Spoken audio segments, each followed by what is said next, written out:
Okay, I'd like to introduce now Dr. Philip Effiong, who lectures at Maryland University College in African American Literature and Drama, and he is also a private writing and educational consultant.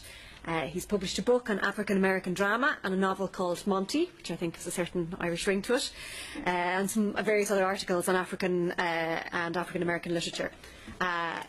But I suppose, apart from those sound academic credentials, what's really interesting to my mind about Philip, I'm sure there's lots of interesting things about him, but for today's purposes, what's interesting about Philip is that Philip was actually a refugee. As a child, he was a refugee in Ireland from Biafra.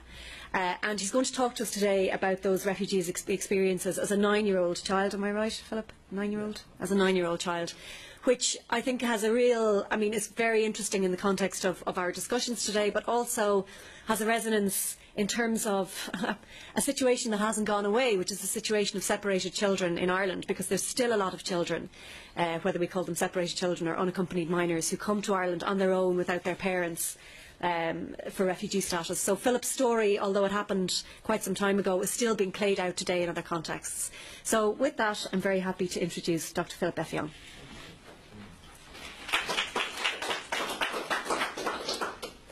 Thank you, and good morning again. Can you hear me? Is this working? Okay.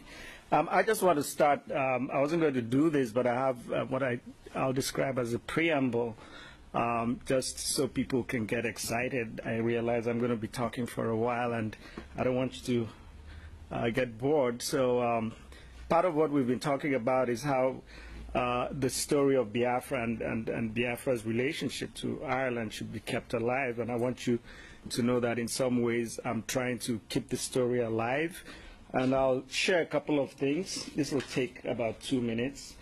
First of all, my father's book. Unfortunately, he passed away before the book was released, but he had given me the material, and I was able to put it together, and right now, it can be gotten from Amazon.com. I'm trying to get a new publisher for the book who I think will be more effective as far as distribution and marketing. So that's one Biafran artifact. It's not yet an artifact, Biafran icon, if you like, right there, the book. And then a couple of other things.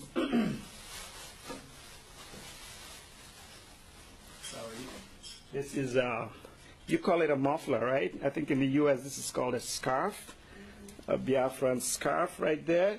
And someone should help me if anybody has information on how I can really preserve these things, because I'm getting worried that termites might eat through them or something.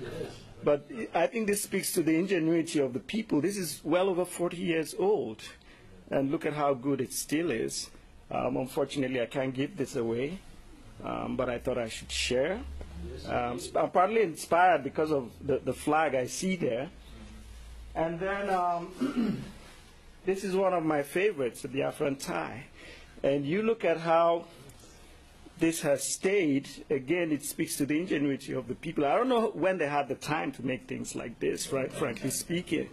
I actually lent this to a friend who kept it for about 20 years and gave it back to me this year. And actually, he didn't give it back. I demanded it. And but look at how beautiful it is. I wear it sometimes. It is thin. It's not as thick as a lot of ties that you have today, but it's just as beautiful. And so I thought I'd share this. If I had a shirt, I would probably have worn it. But if I wear it, you probably think I'm a little crazy if I wore it over this. But most important of all is something I rescued from our family compound in 2005. And if you know anything about African compounds, you know that property there can be considered communal. And if people don't value them, they go pick them. And the moment I saw this, I took it with me. This is my father's hat. This is the hat he wore as a general. Again, after the session, if someone can advise me on how to preserve these things, I would really be grateful, because if you notice from the way I'm carrying them around, I don't exactly, I'm not exactly doing a good job. But anyway, now to my presentation. I title it Sleepwalk Through Ireland, and hopefully when we get to the end of it, you'll understand why I describe it as Sleepwalk Through Ireland, a post-war memoir. Now, a lot has already been said about the refugee situation and what caused it and what led to the crisis. And try not to read this. This is just for my benefit. I also have the slide because I have some images I want to share. But some of the causes of the refugee problem, some people talk about the war, but it actually started before the war. It started with the massacre, with the destruction of property of Easterners in the north. And so you had thousands of Easterners fleeing from the north. This was after the first coup. There were incidents in May, I believe in July, August, and September. Perhaps September arguably being one of the worst situations, where there were just massacres of children, women, men. People lost property, lost their businesses, their means of livelihood. And eventually you had massive numbers of people just coming to the east, which proved to be a major burden for the government as well as for relatives and extended family members who had to take care of them. So that was where the problem really started. But of course it was aggravated by the war. And the moment the enemy started to capture cities and communities, you had bigger displacements of civilian populations mainly. And people started to relocate, and in the process of relocating, they abandoned property, they abandoned their means of livelihood, and those who were originally taking care of people who had come from the north now found themselves destitute as well.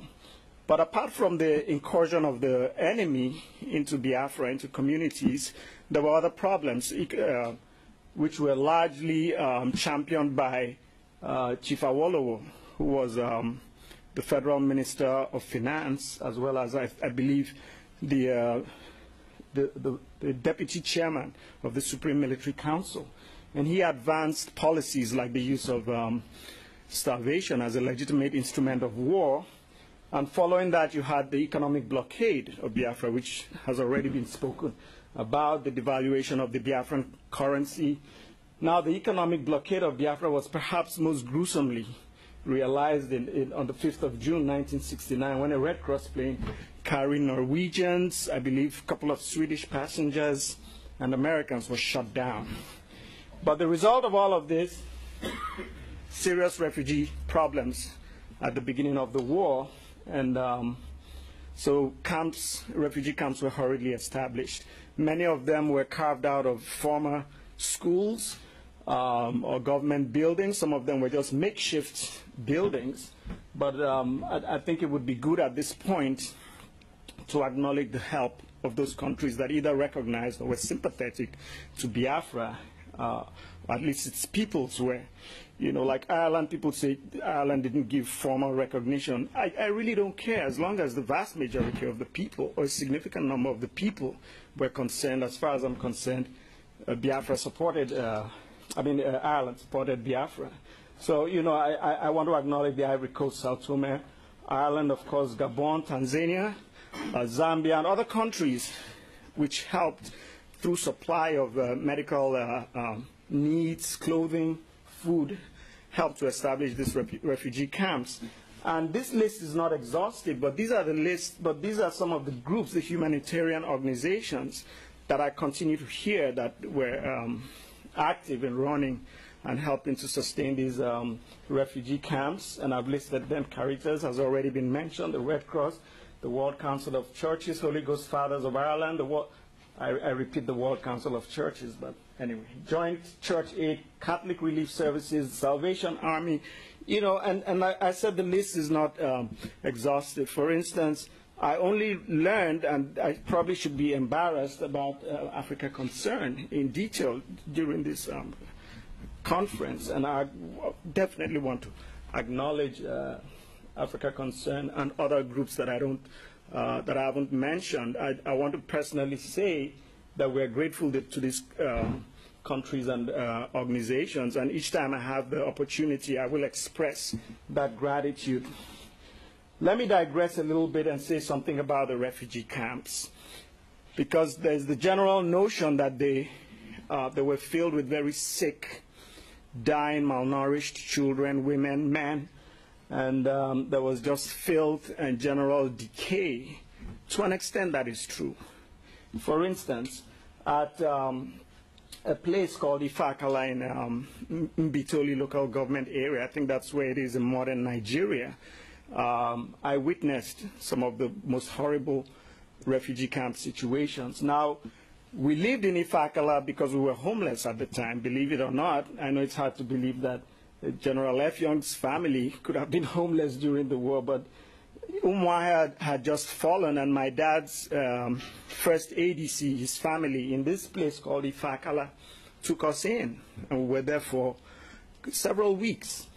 And there were refugee camps around there, and it was my first observation of the real horrors of the war. I saw those kids. Some of them were my friends. I played with them.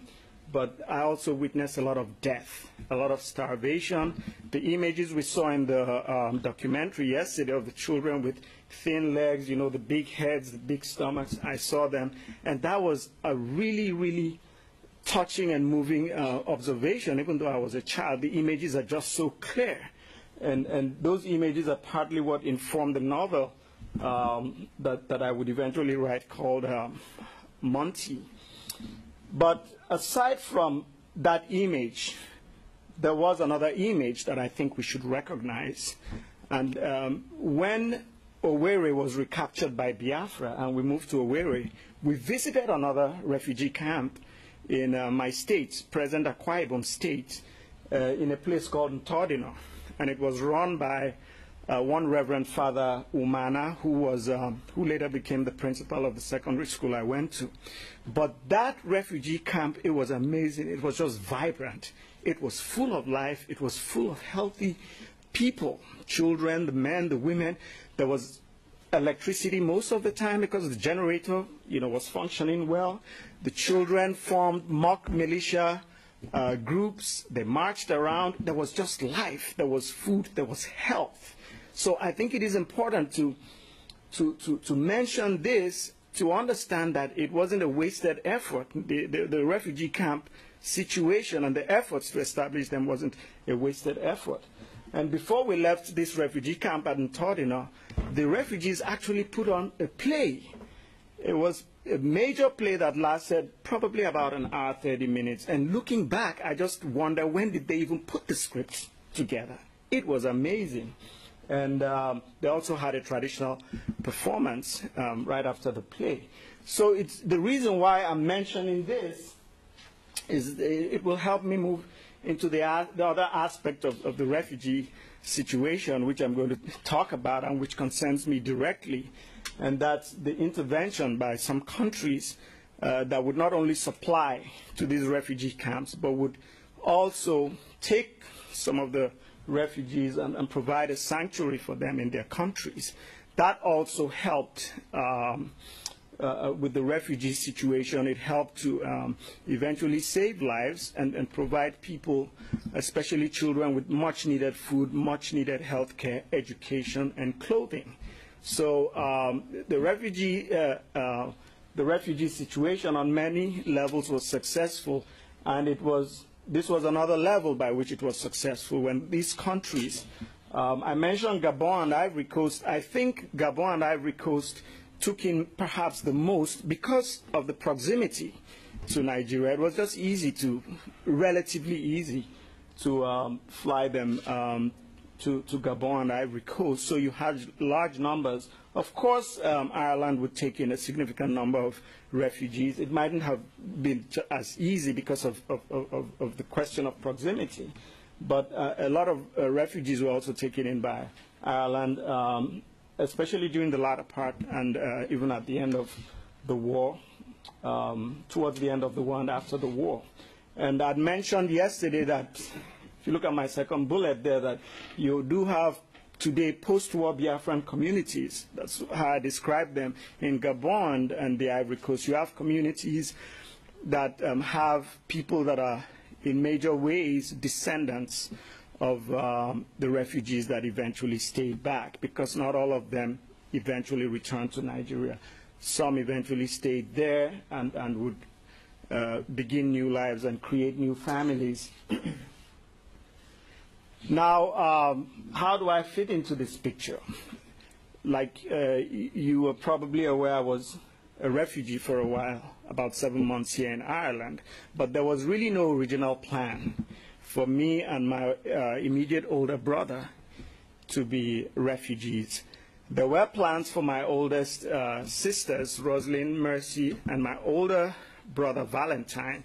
I think the decision was made initially to send them to Ireland, because I think their education was considered more urgent than the education of we younger ones.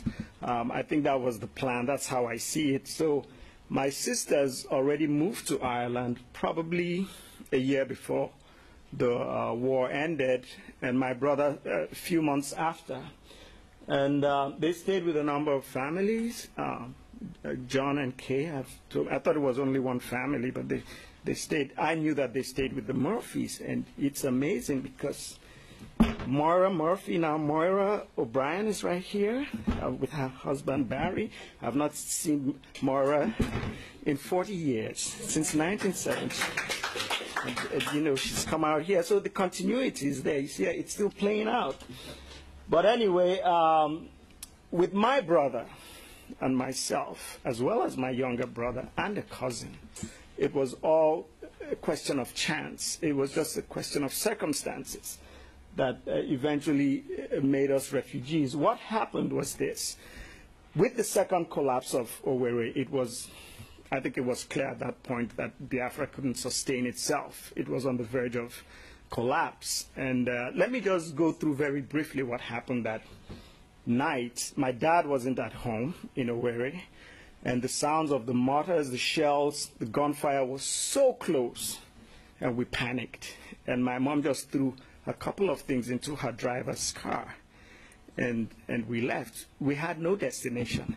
Now, her driver, that was an interesting arrangement between my mom and driver, because he came with his own car. You know, in most African countries where you have a driver, they drive your car, but this was a driver who used his own car. You know, and I remember it was a Peugeot 404 station wagon. But when we left, the roads were crowded. Unfortunately, the car wasn't moving faster than people on foot.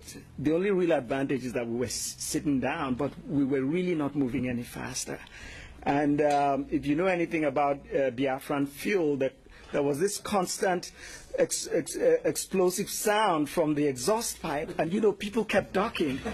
I think they were upset with us. But eventually the car just gave up and stopped, and we just stayed at the roadside. And about an hour later, my dad drove by with his small convoy.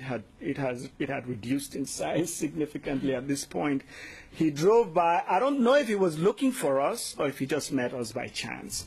But anyway, he stopped, took us, and put us somewhere for the night. I don't remember. It was really just some hurried arrangement. We slept somewhere. And then the next day, we headed straight for Nnewi, which is General Ojukwu's hometown. And I didn't know what had happened. It was later that my parents would tell me the story. And that's how we came to become refugees. And this is what happened. Ojukwu had already made plans to leave and had informed my dad that he would be handing over to him. My mom was pregnant at the time. So my dad, he definitely was not happy about the situation, but he said, well, I'll stay. However, take my wife, she's pregnant. I'm concerned about her health. And that's how, and the general, the head of state, agreed, and that's how my mom would eventually leave, and that's how we would leave with them. My mom would leave with me, my immediate older brother, Charles, my younger brother, Francis, and a cousin who was with us, my dad's older brother's daughter. And so things happened very fast. By the 7th of January, we were in Owerri. And this was the 8th. We were leaving Biafra. And that same day, in the evening, you know, we were taken to Uli Airport. There was a lot of security. It was dark. Minimal light was being used. and we left on a cargo plane that didn't have seats. And what happened was you just placed, a ladder was placed against the plane, and you climbed in, and then your luggage was thrown in. You put your luggage on the floor, and you sat on it. There were a couple of other Biafran families there, including, I remember very well, Ojuku's mother. And she had a problem climbing into the plane. So what happened was, to reduce the gap between the rungs, I remember someone would go, when she would climb, someone would go and put his head, and she would put her foot on his head and go to the next rung, and that's how she eventually got into the plane. I remember Ojuku's secretary, Enyu Akpan, his wife and children were also in that plane. So things happened so fast, but it was not planned. And our next arrival was Sao Tome, where families were distributed. You know, different arrangements were made to take care of different families. And we stayed with a family called the Monekes. And we stayed there for about 2 weeks. And then we left. And like I said, this wasn't planned, because eventually our final destination was the Ivory Coast. But we went first of all to Portugal, Lisbon, before coming down to the Ivory Coast. And we left to Portugal with the secretary of Ojuku's secretary's wife and children. And we stayed in a hotel, which I remember, Hotel Infante Santo. That was the name, and it's always stayed in my head. We stayed there for about 2 weeks. And then we left, just me, my mom, my older brother, my younger brother, and our cousin. We left, and our next stop was Abidjan. Let me state that the flight from Sao Tome to Lisbon was also on a plane that didn't have seats, except that it was a larger plane. It was slightly more comfortable, but it was several hours. I think I got used to it, and I always laugh when I enter a plane today and they say, fasten your seatbelts. I'm like, you just don't understand. So we from Abidjan, we spent about a week in a hotel in Abidjan, and then later on we were chauffeured to Bouaké, which is one of the largest cities in the central part of the Ivory Coast. Bouaké I actually enjoyed. We settled down nicely. There were several Biafran families and children, including Ojuku's extended family with so many children, and we just had enough people to play with. We also made friends with some of the local children, and Charles and myself, you know, we had fun in the neighborhood, you know, playing soccer and, you know, just going from compound to compound, settling in nicely. I actually picked up a little French. And then we also began to attend school at one of the facilities. I don't know if I should call it a camp. It looked more like a boarding school. And when I look back at the images from the documentary yesterday, I can't just imagine that some of those children were in the situation that we saw. They were so alive, so energetic. They were very happy. You know, and we made friends with a lot of them. We enjoyed going to school. Some of the teachers were from the former Biafran area, some women. And then there was a Reverend Father. Someone mentioned something about, I forgot his name, but someone mentioned the name of the Reverend Father at one of the camps in the Ivory Coast. I think that was him, an Irish Reverend Father. It was very funny. And some days he would come to class wearing his glasses without a glass, and one of the, I don't know if that was just done for humorous effect, or if he couldn't really afford better glasses. But anyway, it was all nice in Bouaké, and just when it seemed as if we were going to stay there for a long time, my mom would have her baby. Remember the baby that was the original reason why we left? And she maintained communication thanks to, again, supporters of Biafra. Somehow they took letters back and forth to my dad in spite of the difficult situation my dad was going through. And my dad immediately sent word that she should be called Philippa. I'm Philip. He must really like his name. So she was born on the 24th. She was born on the 24th of April. And around that time, soon after, my mom begins to inform Charles and I that we're going to go to Ireland and join my older sisters and my brother. And she kept giving us instructions almost every day. And I wondered why, until I realized it was because we were going to travel alone. We're not going to travel with any adult. And I'll give you some more details about that. But here's a picture of, that is Charles right there. That's my younger brother, Francis. Charles is a lawyer in Calabar, Nigeria. Francis teaches, he's in Port Harcourt, and that's me, and well, you know what I'm doing and where I am right now. So that's us in Boaké. I'm so glad this picture survived. So anyway, the arrangements are made, and we would eventually leave, Charles and I, with just instructions. And I can't imagine, because I have daughters now that are 6, and one will soon be 10, one is 12, and I just look at them and I imagine putting them on a plane. But anyway, we left with our instructions. I think we followed them well. At one point, we were received by a lady that, to me, I think I remember her to be an air hostess or something of the sort. But anyway, she gave us further guidance. The only hitch was that at some point our flight was delayed, and I panicked and started to cry. And my brother just looked at me. He was about the same size, about, not much older. So, but anyway, that slight problem, passed by, and we got on our flight and eventually arrived at Dublin. I'm not sure, is it the same airport? I wouldn't know. Okay, if it's the same, then that's amazing. I couldn't remember anything, though, from the airport, and we were received by my brothers and sisters and the Murphys.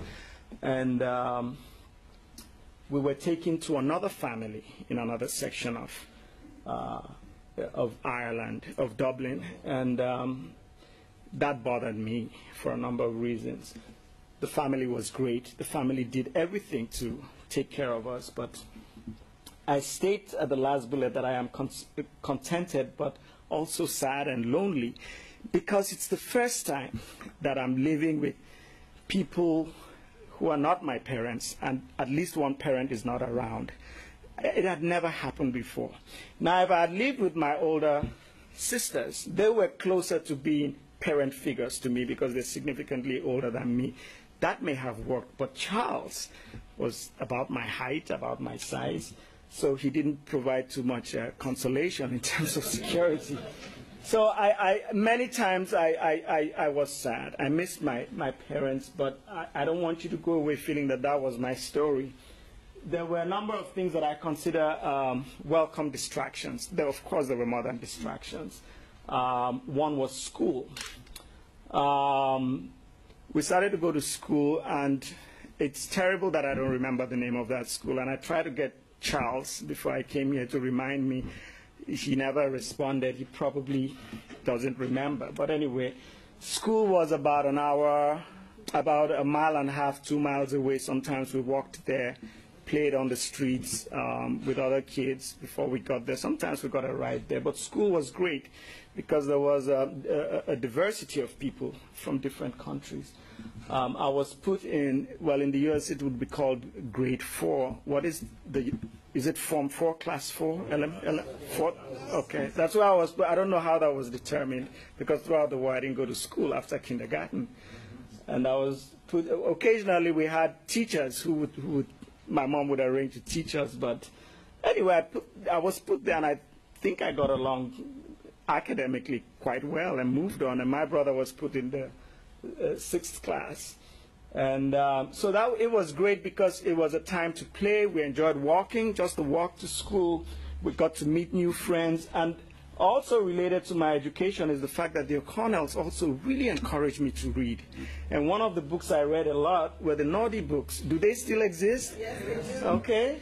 Nobody seems to know about them in the U.S., but I think that really helped develop my whatever reading skills I have. So the Naughty books, I spent hours reading them. I enjoyed them. And then church was the biggest ironic welcome distraction for me because I hated church up until that point. It was very boring. And throughout the war, you know, in terms of church facilities, what did we have? Nothing as grand as the buildings here. You know, the grandeur, the architecture, the color, everything was so really excited me. And interestingly enough, the messages, because I remember the priest saying, "Taste and see that the Lord is good." And you know, I would go back and think, the Lord is good, so my situation, he'll take care of it, you know. And I wanted to believe that everybody around me was good and kind. So church, you know, I can't believe how important church came to me, because prior to that time, I think I was just a bad kid who didn't care about such things. And there was an aspect of church that I also loved, and that was the confessions. Because in Nigeria, you know, you'd go to confess and the priest would be there, and I was always nervous talking to this man about the evil things I had done, and he was right there. But the churches here, it was like there was this closed space, and the priest was in this middle place. I could hardly see his face, so it was as if the evil things I did were guarded. I didn't feel that threatened. I didn't feel that I was being that public. You know, and he would open this little window and put his ears, and yeah, I had no problem just telling him, you know, so that was great, and you know, but the challenges were there, and some of the things that I took for granted became problems. Again, no fault of the O'Connells, just circumstances. One was what to do with our hair, because my hair continued to grow and grow. And, you know, usually my mom would step in and get a barber to cut it. But Mrs. O'Connell, God bless her heart, would sit me down and pick my knots one at a time. And I would just sit there in tears, you know, because it hurt. And she didn't know what to really do with my hair. And one day decided to take me to a barber. Take myself and my brother. And the barber could easily have just said, "I don't know how to cut this type of hair." But he went ahead and did a terrible job. And when my sister Rosalind saw, she almost had a fit. But you know, we went past that stage. And another problem was, you know, I hate to admit it in front of strangers, but I went to bed, which was no big deal in my family. My mom knew, everybody knew, but in the O'Connell home, it was a source of great embarrassment. So, but anyway, the distractions helped. And one of the greatest, for me, the most exciting distraction was when we went to the Murphy home. Why? Because I described that there was a certain Nigerian flavor. Now, Mr. Murphy had lived for a long time in Nigeria, and he was responsible in some ways for the building of the cathedral the Catholic cathedral in Owerri.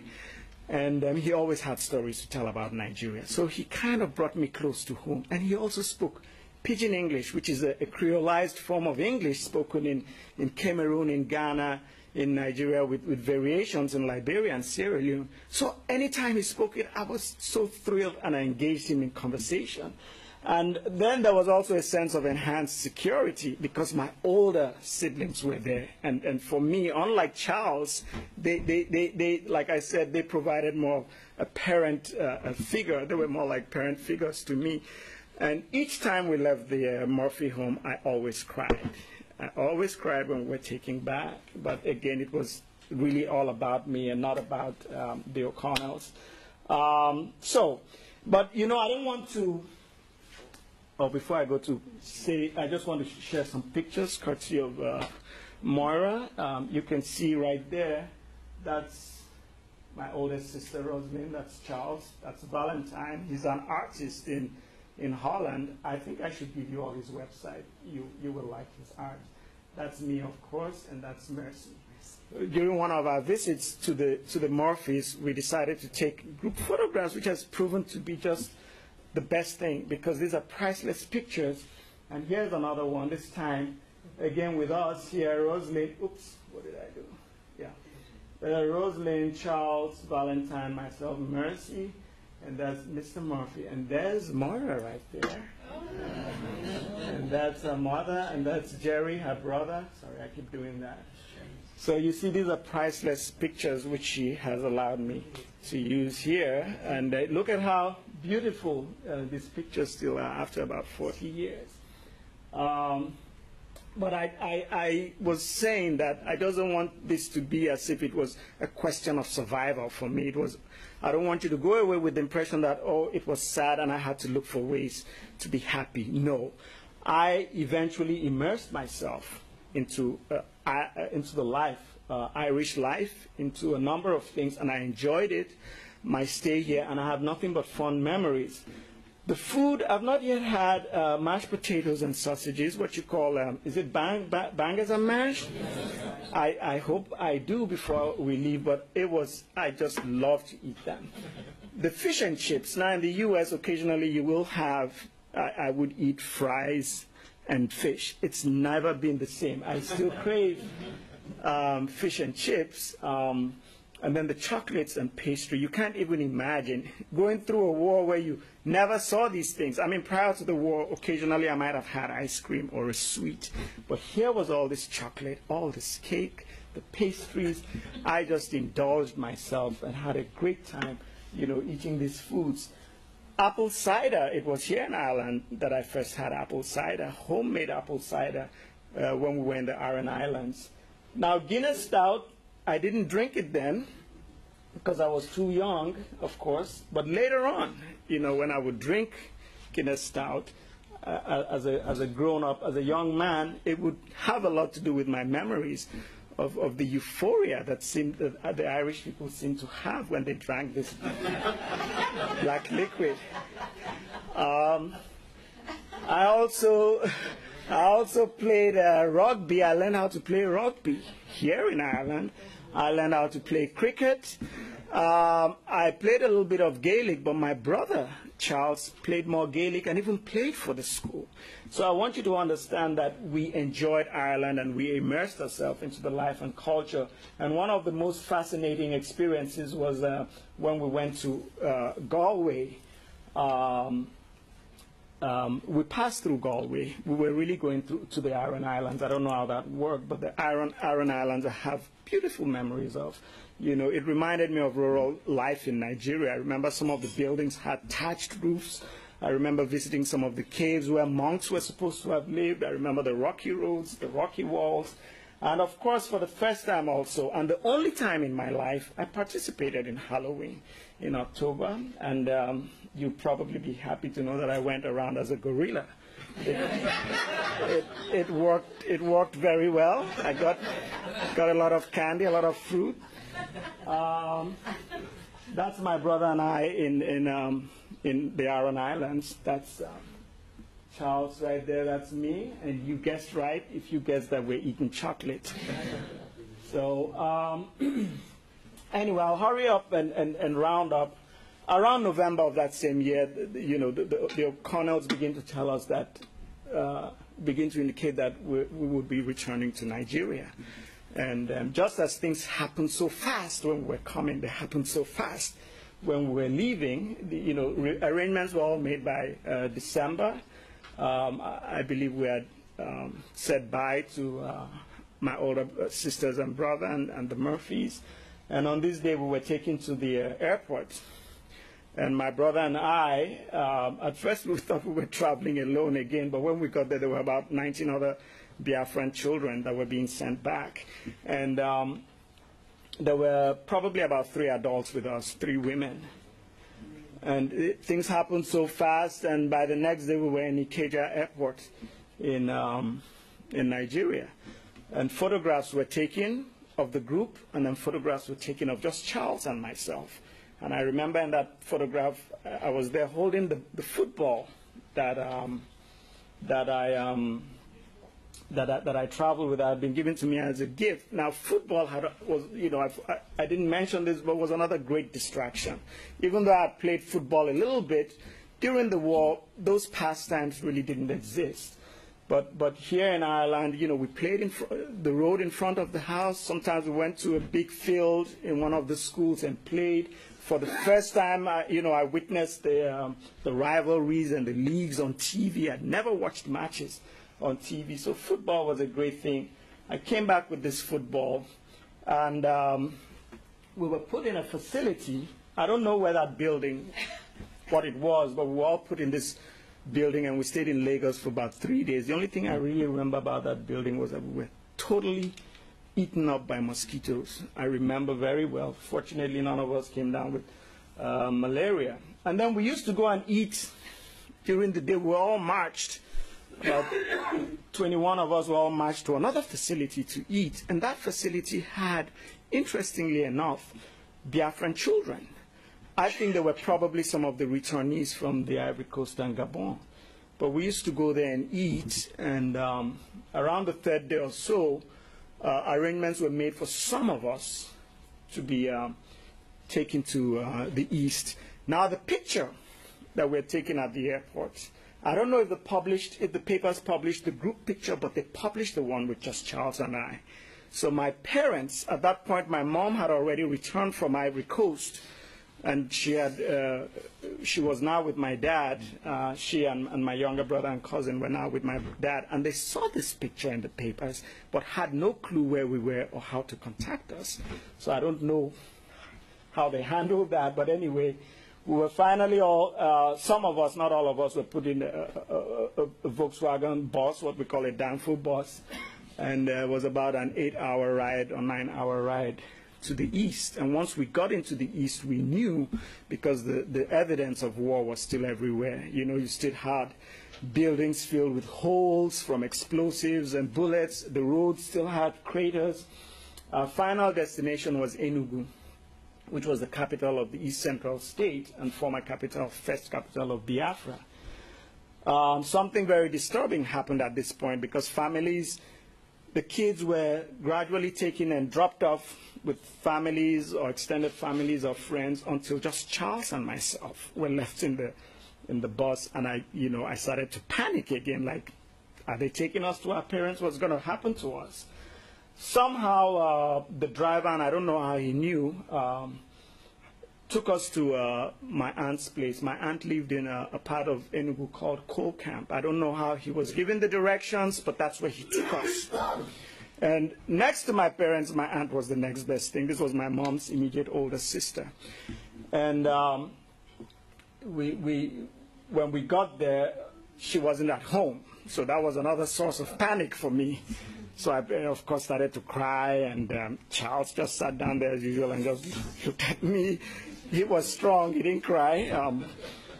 Then my aunt arrived and consoled me, and everything calmed down, and we were there for about 2 weeks. And one day, at this point, let me just state that life was very unstable for my parents, who were trying to start life all over again, find a means of livelihood, and they were constantly wandering from Enugu to Ikorekpene and Owerri. And on this day, they were just coming to see my aunt, and who did they see there? Saw Charles and myself. I can't explain the joy and the excitement, but at that point I was relieved, basically relieved that a journey that had begun about a year earlier at Uli Airport in Biafra had finally come to an end in Coal Camp, Enugu. Let me add that quickly, that our travels and stay in Ireland, provided helped me to grow up in certain ways, in ways that I was really not prepared for. Of course, the war had done that, From when we squatted with a family in Lagos after the second coup, to my experiences of the war, the refugee camp situations, the bombings, everything, I think I got a little tougher, a little hardened. Otherwise, prior to that time, my life had largely been quite sheltered. So I was taken out of my comfort zone, essentially. And what Ireland did for me, it just added to this. It provided me with a new form of growth, one that helped mold me into a tougher, I guess, more self-reliant and creative person. Let me add also that there has been continuity, which I started off with. Fortunately, I reconnected with Moira through Facebook. Facebook can be that useful. And communication continued between my parents and the Murphys, as well as my parents and the O'Connells. And this is one of the things Moira shared with me. It's a letter that my mom wrote. It's dated 29 December 1969. She found it, I don't know where she found it, and she sent it to me. I'm not going to read this letter, but it's a letter written to my older sisters and brother when they were in Ireland. I think it's just amazing. And she had good, beautiful handwriting too, unlike me. This is where, and at some point, the Murphys visited us in Enugu in Nigeria.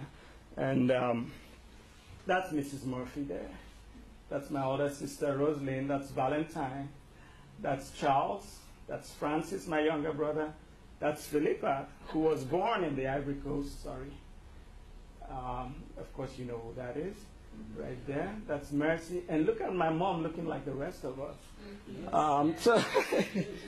So these are pictures from Moira. Let me end this part. I really want to read because I want to make sure this message is clear. I would like to thank the Catholic Church and the Irish Catholic personnel who risked all to live with us in Biafra, suffer with us in Biafra, and face threats in Biafra, all with the purpose of feeding hungry Biafrans, clothing naked Biafrans, healing sick Biafrans, and reiterating divine sustenance in a dismal situation that proved too difficult for human effort. Without the church, Biafra would have probably capitulated or collapsed at least a year before it did. To Ireland, I cannot give enough gratitude. Its support for Biafra was principled, and when I say Ireland, I mean the people of Ireland. And it was based on a humane concern for justice and the right to self-determination. There are no reports, no evidence, and nothing in Ireland's history that I know of that cites it as a greedy or rogue nation that would put material and financial profit or territorial expansion above the sacredness of human life. It did not exacerbate the Nigeria-Biafra conflict like some other nations did through the supply of ammunition, but concentrated on the preservation of human life through the provision of essential aid and the demonstration of the Christian principle of charity. By recognizing Biafra and providing refuge for its citizens, recognition coming from the people, Ireland played an immense role in protecting and saving lives and in prolonging Biafra's existence. I remain eternally grateful to the O'Connells and Murphys who took care of me, my brothers, and my sisters during our stay in Ireland. It was a time of great uncertainty for us, but both families worked hard, tirelessly and selflessly to reassure us that we had nothing to worry about. They nurtured us and filled us with renewed hope and confidence. And for listening to me, I'd like to say thank you.